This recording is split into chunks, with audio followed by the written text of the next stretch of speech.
base. Commander. Mikhail, a man who wore his uniform more like pajamas and had a smile that suggested he knew exactly where. The secret stash of scotch was hidden, leaned against the doorframe. Well, Captain, I'm sure Lieutenant Carpenter here is ready to. No, Binghamton barked, then softened his voice back to a deathbed whisper. Carpenter is a boob. I'm appointing you, Mikhail. You're in charge of Teratupa. And to help you, I'm making that bumbling ensign of yours, Parker, the acting executive officer.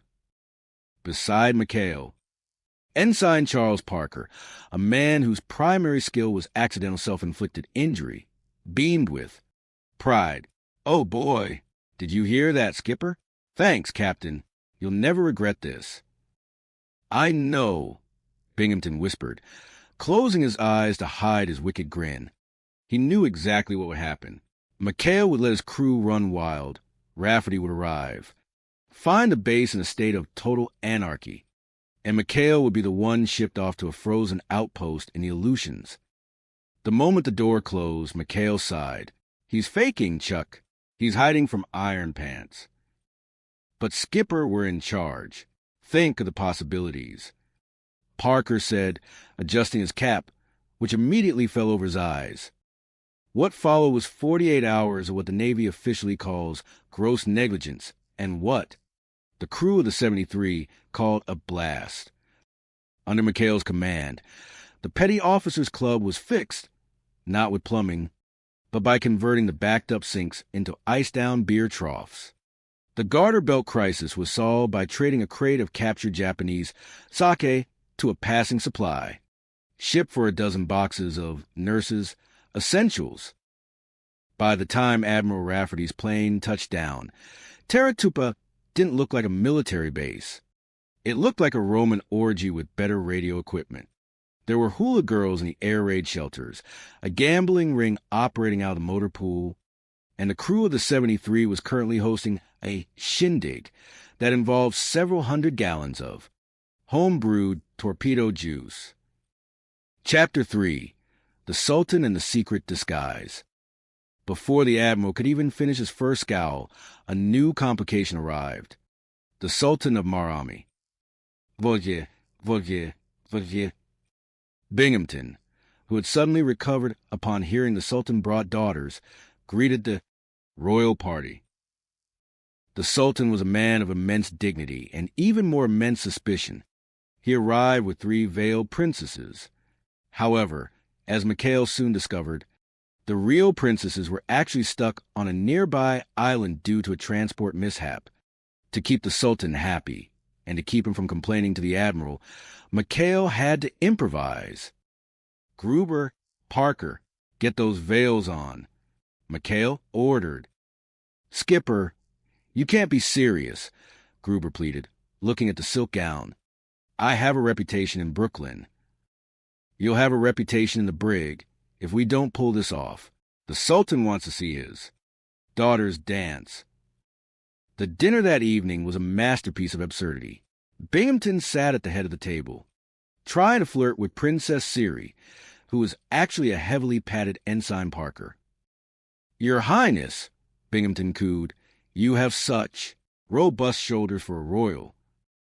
It's the mountain air of Marami. Captain, Parker squeaked in a falsetto that sounded like a seagull with a sore throat. Very good for the deltoids.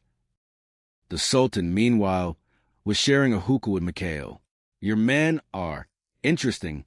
Commander, they have a very unique way of deasing the dignity of women. The disaster peaked when Binghamton, convinced one of the princesses was a phony Balinese bunny, tried to unmask her. He grabbed Princess Rita Gruber and pulled. I knew it. You're an imposter. Binghamton yelled. Hey, watch the hands, Captain. Gruber growled in his deepest New York accent. The Sultan rose, trembling with rage. You dare touch my daughters? My Washington will hear of this, you stupid infidel. Chapter 4. The Case of Sidney the Alligator. As if a diplomatic incident wasn't enough, Binghamton decided to finally finish Parker once and for all. He set a trap. He lost his wallet, containing $900 in marked bills, near the crew's hangout, then waited for them to steal it so he could convene a fitness board to break Parker back to seaman. Second class. However, the thief wasn't Sailor. It was Sidney. Sidney was an alligator with a penchant for peanut butter sandwiches and a very low tolerance for military authority. He had snatched the wallet and retreated into the swamp. The court-martial of Ensign Charles Parker was a spectacle. Binghamton acted as a prosecutor, judge, and primary antagonist. "I intend to prove," Binghamton shouted, "that this deceitful ball of incompetence stole my wallet. He is unfit to be an officer. He is a disgrace to the uniform." Parker, defending himself, looked pathetic. "Sir, I didn't steal it. It was Sidney, the alligator. He has an unhappy childhood, sir, and he takes things." The court erupted in laughter. "An alligator? This is your defense." Binghamton sneered. "Bring in the witness." Just as the verdict was about to be read, the doors to the courtroom burst open. McHale, followed by the crew, hauled in a very grumpy, very large alligator on a leash. "Exhibit A, Your Honor," McHale shouted. Sidney looked at Binghamton, opened his massive jaws, and spat out a soggy leather wallet right onto the captain's shoes. "My wallet," Binghamton cried. "And look inside, sir," McHale said. "The marked bills and the ID card." It seemed Sidney was trying to frame the ensign. Binghamton turned purple. "You can't put an alligator on the stand. This is an outrage." "Sir," Parker said, regaining his confidence, "I think Sidney deserves an apology. You called him stupid. He's actually quite brilliant." Sidney hissed. Binghamton jumped onto the table. The court-martial was adjourned due to reptilian interference. Chapter 5. The Ghost of PT-13. Desperate to get McHale out of his hair, Binghamton attempted a psychological warfare tactic.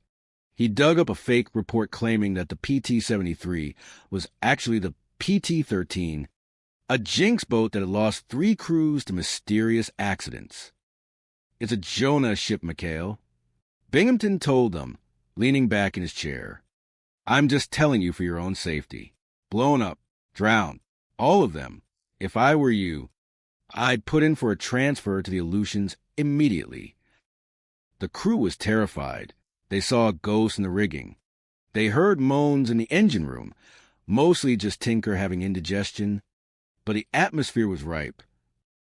McHale, however, realized the game. 2 can play at the ghost game, boys. That night, Binghamton was woken by a chilling sound. Wailily, wailily. He sat up in bed, his hair standing on end. 3 glowing, white figures drifted into his room. They looked suspiciously like men in bedsheets with flashlights, but in the darkness of Teratupa, they were terrifying. "We are the ghosts of PT-13, the figures wailed. "We've come for the man who sent us to our doom." "No, stay back," Binghamton screamed. "It was a joke. I made up the report. The boat isn't jinxed." "The transfers, Wally," the ghost of Parker moaned. "Give us the transfer papers or we'll take you back to the big PT boat in the sky." Binghamton scrambled to his desk, grabbed a stack of papers, and threw them at the ghosts. "Take them. Just leave me alone."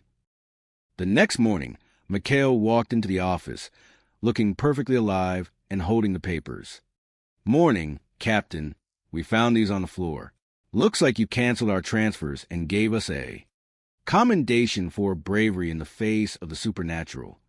Mighty kind of you." Binghamton, who was currently hiding under his desk with a crucifix and a bottle of smelling salts, could only whimper. Chapter 6. The New Caledonia Payroll Caper. The final straw came when the base payroll, $62,000 in cold, hard cash, had to be transported from New Caledonia. Binghamton, in a fit of reverse psychology, insisted McHale's crew do it certain they would steal it and provide him with the evidence to hang them all.